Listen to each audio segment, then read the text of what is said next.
Aloys Jr. is a British cruiserweight prospect who improved his record to 8-1 over the weekend, 7 by way of knockout, with a 10-round unanimous decision win over German-based Italian Aronzo Berardi. Now, there's apparently a lot of hype about Aloys Jr. Some of it stems from his knockout wins over several journeymen, but it also partly stems from his own hype talk, because Aloys Jr. talks himself up very boldly indeed. He says he's going to be a superstar. He says he's going to be a great man. He mentioned the likes of Napoleon and Alexander the Great in the same breath. And it's very important for a fighter to be confident. It's very important for a fighter to believe in themselves and to have a big ego. It's very important because that's typically what drives a fighter to be the best. Not all fighters express their ego. Some of them keep it under wraps and put on a humble front because they think it's good PR. In any event, when a fighter is making the kind of bold proclamations that Aloys Jr. is making, I'd hope to see evidence of this talent they profess to have in their actual fights, of course. When Muhammad Ali, or Cassius Clay as he was then, was rising up through the ranks, very few people thought he could beat Sonny Liston, but there was something different about him. The way he moved, his speed, his athleticism, it was very unusual for a big man. Decades later, when Mike Tyson was rising up through the ranks, his talent was obvious. The power, the speed, the elusiveness on the front foot. When Lennox Lewis was rising up through the ranks, his talent was obvious as well. I mean, again, you could never be certain that any of these fighters were going all the way to the top, but you could see the potential for it, the physical potential. They had something about them which was unusual, natural gifts, natural ability, something that made them stand out from your run-of-the-mill prospect. So I was hoping to see something like that with Aloys Jr. in this fight against Aronzo Berardi. Unfortunately,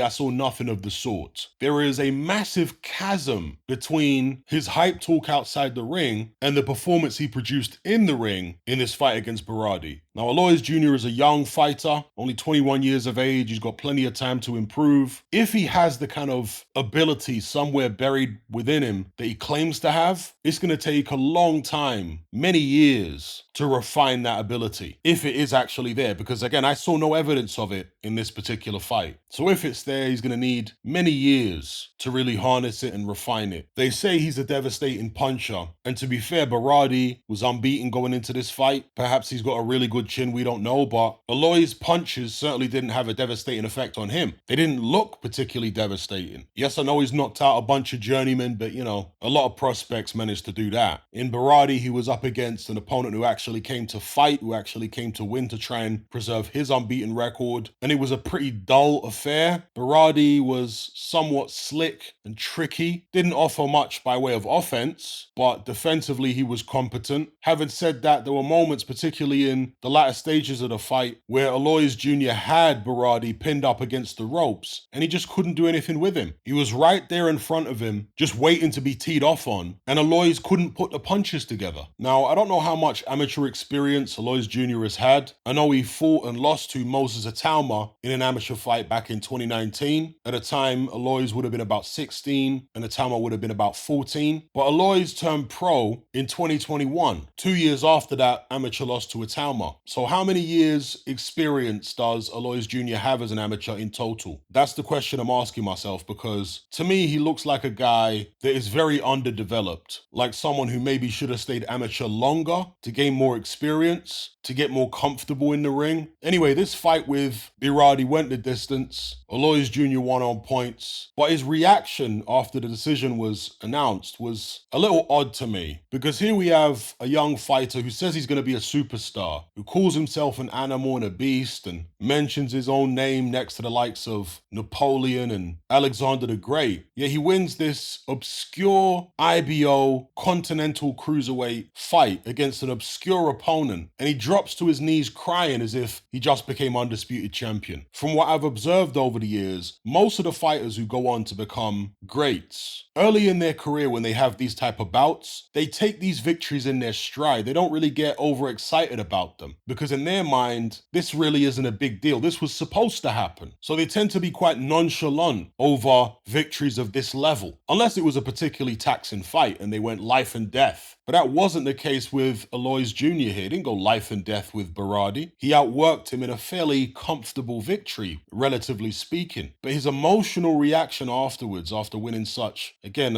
insignificant bout in the grand scheme of things against such an obscure opponent, was strange. Costamato used to admonish Mike Tyson when he was an amateur for celebrating wildly after a win, in the ring, jumping around and what have you. I'm paraphrasing, but Cos used to ask him, what are you jumping around for? You're acting like you're surprised that you won. You're supposed to take victories like this in your stride. You were destined for greatness. Of course you're going to knock out fighters of this level. Why would you be jumping for joy over that? These are the things Costamato used to say to him. I remember when Anthony Joshua beat Charles Martin for the IBF world title. Kugan Cassius interviewed AJ in the locker room after the fight, and AJ was very nonchalant, and Kugan couldn't understand it. He was like, aren't you excited? And I was shaking my head at Kugan's questions, to be honest. Shaking my head at the fact that Kugan couldn't understand AJ's mentality. And AJ basically said, this is just a stepping stone. I intend to go much further than this. I intend to ascend far higher than this. So why would I get so excited over a victory against Charles Martin? This is just the first of many victories at world level. It's not like Charles Martin was a great or anything. I'm paraphrasing Anthony Joshua here, but this is essentially what he was saying. So as I say, that's the mindset generally of fighters who are going places. A victory over an obscure opponent like Alonzo Berardi isn't going to elicit much emotion from them. As I say, Aloys Jr. dropped to his knees crying as if he just became undisputed. He appears to be one of these people that has a very dramatic personality, somebody who over-dramatizes his own life and his own experiences. So for example, I saw an interview where he was talking about the fact that he's from Penge in South London, and he was making Penge out to be like the Wild West or something, and it's nothing of the sort. I'm from South London as well, so I can tell you about these different areas. He described Penge as the jungle, when in reality it's more like a vegetable garden. I mean, come on. Not only are there far rougher areas in London, but globally, if you compare Penge to areas in the United States, or an even more extreme comparison, places in Latin America or the Caribbean or certain parts of Africa, Penge is literally like Disneyland in comparison. To call Penge the jungle, I mean, it's just, again, a sign that he is the type of person that likes to over-dramatize things about his life. So look, I'm not writing Aloys Jr. off just yet, but to reiterate what I said earlier, if he does have the type of talent that he claims to have, based on this performance against Berardi, it's going to take many, many, many more years to develop it to the level where he's ready to successfully challenge for world titles, because he certainly does not look like someone who you'd want to fast track at this stage. He doesn't look like a Moses Itauma, for example, the guy he lost to in the amateurs back in the days. Itauma looks like a guy who can be moved on quicker than most prospects because the technique is there, the talent is obvious, he's very polished and refined for the stage of his career that he's at. With Aloys Jr., no. Very raw, undeveloped, needs a lot of work. He's talked himself up to a pretty extreme extent, and the improvements in his boxing will need to be equally extreme to match that talk. Anyway, I'll leave it there.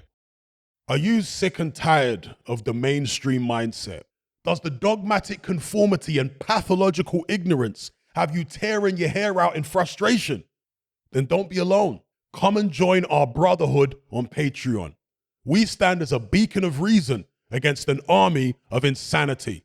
You'll gain access to my weekly topical podcast, where we take more deep dives than Jacques Cousteau on an endless variety of subjects. There's also videos, interviews, live Q&As, as well as a vast back catalogue of previous episodes, including my popular Confessions of a Nightclub Bouncer series.